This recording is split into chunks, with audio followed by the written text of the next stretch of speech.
પોરબંદરમાં રમણીય ચોપાટી આવેલ છે। આ ચોપાટી પર પીવાના પાણીનું પરબ આવેલું છે, પરંતુ તેમાં પાણી ઉપલબ્ધ ન હોવાથી અહીં ફરવા આવતા પ્રવાસીઓ અને શહેરીજનોને પીવાનું પાણી પૈસા ખર્ચ કરીને લેવાની ફરજ પડે છે, તેમજ ખાસ ગુજરી બજારના વેપારીઓને મુશ્કેલી વેઠવી પડે છે। પોરબંદર શહેરમાં મુંબઈ બાદ સૌથી લાંબી રમણીય ચોપાટી આવેલ છે। આ ચોપાટીનો વર્ષો પૂર્વે પ્રવાસન વિભાગ દ્વારા વિકાસ કરવામાં આવ્યો હતો।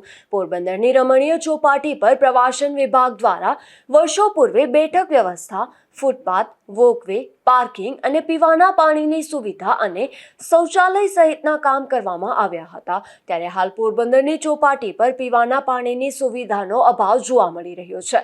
ચોપાટી પર 1 કિલોમીટર લાંબો વોકવે આવેલો છે, પરંતુ આ જગ્યા પર માત્ર ચોપાટીના પાર્કિંગમાં જ પીવાના પાણીનો પરબ આવેલ છે અને આ પરબમાં પણ પીવાના પાણી ઉપલબ્ધ નથી, જેથી અહીં ફરવા આવતા શહેરીજનો અને પ્રવાસીઓને પીવાનું પાણી બહારથી પૈસા ખર્ચ કરીને લાવવાની ફરજ પડે છે।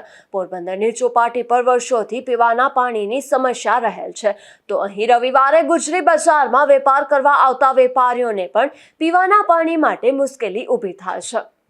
નિપુલ પોપટ સાથે અશોક થાનકી, ગુજરાત ન્યૂઝ, પોરબંદર।